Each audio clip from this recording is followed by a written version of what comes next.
আসসালামু আলাইকুম ওয়া রাহমাতুল্লাহি ওয়া বারাকাতু। এক গ্লাস পানির ওপর সূরা ইখলাস 10 বার পড়ুন। টাকা আসার শক্তি দেখুন। আপনারা নিজের চোখেই দেখতে পারবেন টাকা আসার শক্তি। আপনি শুধুমাত্র এক গ্লাস পানি সংগ্রহ করে আপনার হাতে নেবেন। নেওয়ার পর আপনি এক গ্লাস পানির ওপর সূরা ইখলাস শুধু 10 বার পড়বেন। 10 বার পড়লেই হবে।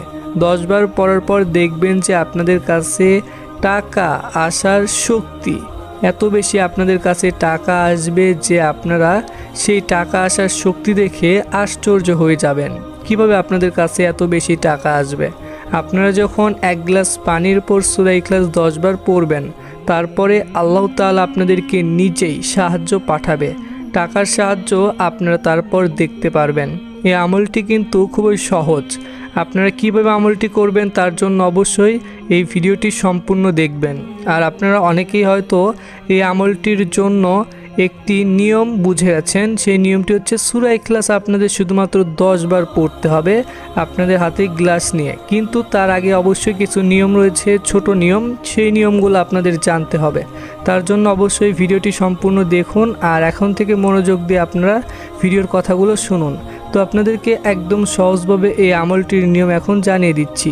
তার আগে আপনারা এখনও এই ভিডিওটিতে যারা লাইক দেননি লাইক দিবেন, এবং আপনারা আগে থেকে এই চ্যানেলটি যারা সাবস্ক্রাইব করে রেখেছেন আপনাদের জন্য অনেক বেশি ভালোবাসা রইল। তো আপনারা এখনও এই চ্যানেলটি যারা সাবস্ক্রাইব করে রাখেননি এইরকম আরও নতুন আমলের ভিডিও পেতে অবশ্যই চ্যানেলটি সাবস্ক্রাইব করে রাখবেন। এখন আপনাদেরকে এটা জানিয়ে দিব যে আপনারা এই আমলটি শুরু থেকে শেষ পর্যন্ত কিভাবে করবেন। এই আমলটি হচ্ছে একটি ছোট্ট আমল। বিশেষ করে আপনাদের এই আমলটি করার জন্য বেশি কিছু করতে হবে না।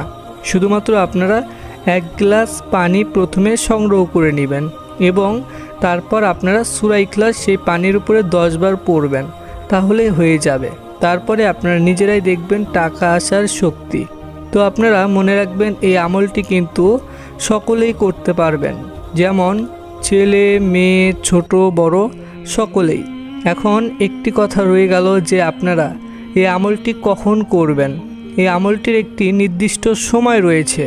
শুধুমাত্র আপনাদের সেই সময়টিতে এই আমল করতে হবে।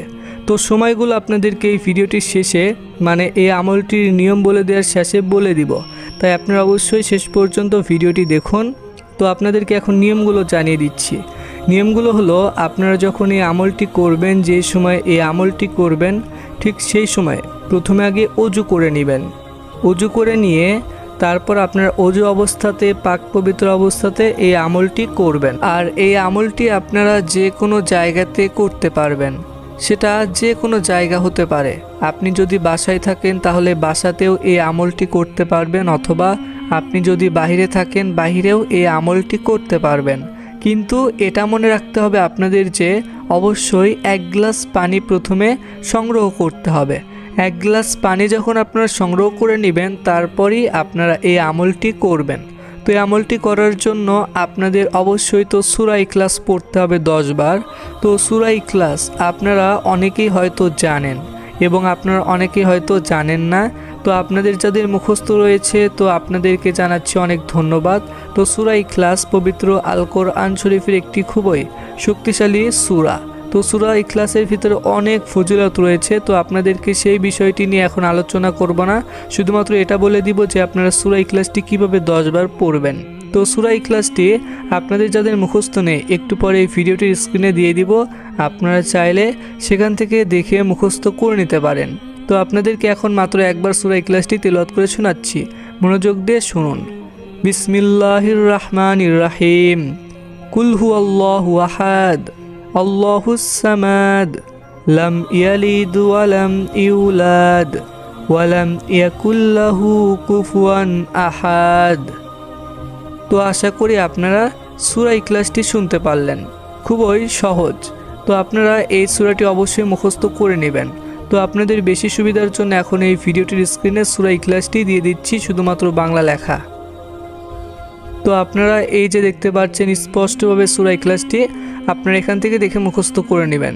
তো আপনারা যখন অজু অবস্থাতে, পাক পবিত্র অবস্থাতে প্রথমে প্রস্তুত হবেন এই আমলটি করার জন্য এক গ্লাস পানি নিয়ে, তারপর আপনারা প্রথমে আগে পশ্চিম দিক হবেন।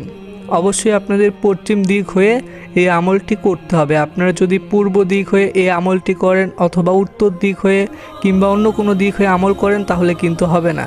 আপনাদের অবশ্যই পশ্চিম দিক হয়ে প্রথমে দাঁড়িয়ে এই আমলটি করতে হবে।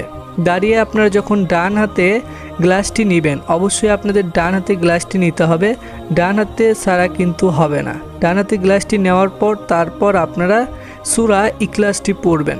সূরা ইখলাস পড়ার আগে আপনাদের অবশ্যই একটি দোয়া পড়তে হবে। সেই দোয়াটি হলো আউযু বিল্লাহি মিনাশ শাইতানির রাজিম। এই দোয়াটি আপনারা পড়বেন এবং তারপর আপনাদের পড়তে হবে বিসমিল্লাহির রহমানির রহিম। বিসমিল্লাহির রহমানির রহিম এই দোয়াটি পড়বেন আপনারা মাত্র 110 বার। মনে রাখবেন 110 বার আপনাদের বিসমিল্লাহির রহমানির রহিম প্রথমে পড়তে হবে। এইভাবে যখন আপনাদের এই দুইটি দোয়া পড়া হয়ে যাবে দাঁড়িয়ে থেকে, তারপর আপনাদের যে গ্লাস রয়েছে, যে গ্লাসটি আপনারা হাতে নিয়েছেন অথবা হাতে নেননি এখনও, তারপর আপনারা সেই গ্লাসটি হাতে নেবেন। আপনারা ডান হাতে নেওয়ার পর তারপর সেই পানির দিকে তাকিয়ে থেকে হোক অথবা সেই পানিটি আপনার হাতে আপনার বুক বরাবর রেখে হোক, আপনি যেভাবেই রাখেন না কেন অবশ্যই আপনার ডান হাতে সেই পানিটি থাকতে হবে। তারপর আপনারা সূরা ইখলাস পড়বেন। সূরা ইখলাস আপনারা তারপর পড়বেন মাত্র 10 বার। 10 বার আপনারা যখন পড়বেন মনে রাখবেন একটু ভুল করা যাবে না, ভুল করলে কিন্তু হবে না। 10 বার যখন আপনাদের পড়া হয়ে যাবে তারপর আপনাদের যে হাতে গ্লাসটি রয়েছে, সেই গ্লাসটির যে পানি রয়েছে সেই পানিতে আপনারা মাত্র 3 বার ফু দিবেন। 3 বার ফু দিয়ে আপনারা সেই পানিটি খাবেন। অবশ্যই আপনাদের সেই পানিটি খেতে হবে অথবা পান করতে হবে। যখন আপনাদের সেই পানিটি খাওয়া হয়ে যাবে তারপরে এই আমলটি সম্পূর্ণ একদম শেষ। আশা করি আপনারা সূরা ইখলাসের এই আমলটির নিয়ম বুঝতে পেরেছেন এবং কিভাবে আপনাদের 1 গ্লাস পানির উপর সূরা ইখলাসটি 10 বার পড়তে হবে সেটাও বুঝতে পেরেছেন। আপনারা অবশ্যই এই ভিডিওটির কমেন্টে মাত্র 3 বার আমিন লিখবেন। আপনারা চাইলে 3 বারের বেশিও আমিন লিখতে পারেন। আর এখন আপনাদেরকে বলে দিব এই আমলটির সময়। আপনারা এই আমলটি কোন সময় করবেন সেটা এখন জানিয়ে দিচ্ছি। আপনি এই আমলটি কিন্তু রাতের বেলাতে করতে পারবেন না এবং যে কোনো সময় করতে পারবেন না। এই আমলটির সময় হচ্ছে দিনের বেলা। দিনের বেলা আপনারা এই আমলটি যে কোনো সময় করতে পারবেন, শুধুমাত্র আজানের সময় বাদ দিয়ে আপনাদের এই আমলটি করতে হবে। তো এটাই ছিল এই আমলটির সময়ের বিষয়। আপনারা আশা করি এই আমলটির সময়টিও বুঝতে পেরেছেন। আপনাদেরকে একদম শুরু থেকে শেষ পর্যন্ত এই আমলটির সকল কিছু জানিয়ে দিয়েছি। এইভাবে আমলটি আপনারা অবশ্যই সকলেই করবেন। তো আপনারা যারা নামাজ পড়েন না অবশ্যই সকলেই নামাজ পড়বেন।